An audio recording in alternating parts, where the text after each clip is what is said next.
Les signatures européennes comme chaque jour. Emmanuel Ducrot du journal L'Opinion. Bonjour Emmanuel. Bonjour Dimitri et bonjour à tous. Dans un instant, on parle du prix du pire patron 2022. Mais avant ça, Yann Moix, qu'on retrouve tous les mardis. Bonjour Yann. Bonjour Dimitri. Alors, la corrida, ça vous indigne, mais alors il y a un argument qui est opposé systématiquement à ceux qui n'aiment pas la corrida, c'est la tradition. C'est important les traditions, Yann. Je ne suis pas certain, Dimitri, que les traditions soient aussi importantes que vous le dites.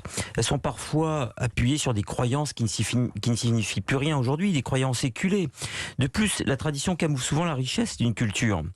En retenant sa part la moins raffinée, on peut imaginer que la tradition soit la marque qui a perduré, non pas de l'intelligence humaine, mais de l'imbécilité, sinon parfois même de la barbarie de nos ancêtres. Alors pourquoi devrions-nous tout respecter chez nos ancêtres? Sous quel prétexte? Alors, on vous opposera que l'oubli des traditions, c'est aussi quelque chose de grave dans une culture. Pas du tout. La mémoire de l'humanité est là pour faire le tri et oublier, justement. Et transmettre autre chose que ces pratiques folkloriques qu'on appelle traditions, qui sont en fait simplement des bizutages des temps reculés. Ce qui est grave, c'est de se souvenir de tout, d'hériter des rites barbares qui n'ont plus de sens et qui empêchent, je le répète, de voir le passé dans sa richesse en ne retenant de lui qu'une caricature.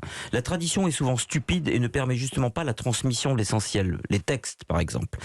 En fait, pour répondre à votre remarque, Dimitri, je dirais que la culture consiste précisément à s'affranchir de la croyance et, ce faisant, de la tradition. Donc la corrida, rite barbare, la corrida, croyance, vous y allez très fort. Alors la tradition quand même, c'est quelque chose qu'on transmet à un plus jeune que soi, à la génération qui suit. Ça perdure, ça s'inscrit comme une identité qui ne veut pas mourir.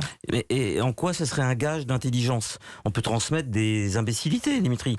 Ne peut-on pas se passer des choses débilitantes? Par exemple, la bite au cirage, à la caserne, ou dans les internats. C'était une tradition. Oui. Vous croyez que c'est très important de la transmettre? Oui. Je n'en suis pas sûr.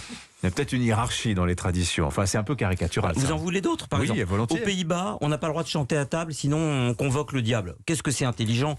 En Inde, il y a une tradition qui veut qu'on balance les nouveau-nés par la fenêtre et on les récupère 15 mètres plus bas dans un drap tendu. C'est pas vrai. Mon Dieu que c'est intelligent. En Écosse, une tradition veut que la veille de son mariage, on recouvre la future mariée d'immondices, d'ordures et de ramassis de poubelles pour l'entraîner à la difficulté de la vie d'épouse. Qu'est-ce que c'est intelligent? Au Népal, il y a une tradition qui exige que les femmes ayant leurs règles, elles sont considérées comme impures et pestiférées, doivent s'isoler pendant tout le temps des menstrues et ne parler à personne. Mon Dieu que les traditions sont intelligentes.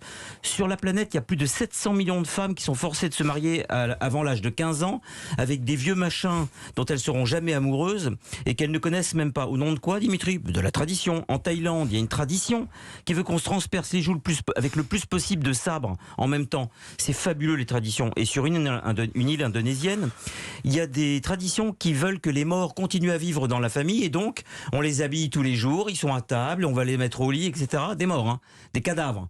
Au nom de quoi, les amis? De la tradition, mon Dieu. Bon, florilège assez éloquent. Il faudrait arrêter les traditions, donc. Surtout, on nous fait à croire que les traditions sont ancestrales. Je ne sache pas, par exemple, que sur le pont des Arts, tous les débiles qui viennent poser des cadenas en disant « je t'aime » soient des traditions qui ressemblent à qui remontent à Saint-Louis. Ou dans les rues de Seattle, quand on met des chewing-gums dans une rue de Seattle pour dire « I love you » à sa jeune future épouse, éventuellement, c'est pas une tradition qui remonte à Jefferson. Celle qu'on arrosera d'ordures. Donc, voilà. Mais alors la corrida, puisque c'était notre sujet. Ça me fait mal de l'avouer, Jean Bégaye, parce que reconnaître qu'Éric Caron a raison, honnêtement, ça me fait beaucoup de mal.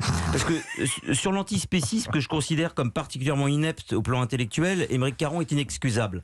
Mais il a raison sur plusieurs points. D'abord, l'argument de la tradition ne tient pas pour défendre ce qui n'est finalement qu'un business, d'une part, et une machine de mise à mort barbare, d'autre part. Je passe sur l'aberration que celle-ci soit autorisée à Nîmes et interdite à Roubaix. Un peu, Dimitri, comme si on pouvait violer une fillette à Dijon, mais pas à Mulhouse. C'est la tradition nulle part, ça. Non mais c'est quand même étrange. Oui. Qu'une loi soit possible à Dieppe, mais pas à Strasbourg. C'est quand même très étrange. Tradition ininterrompue. Oui, mais c'est très étrange. C'est ce que dit la loi. Reste un animal qu'on élève avec amour dans le seul but de le supplicier en public, lui tranchant les viandes comme s'il n'était qu'un être inventé pour mourir.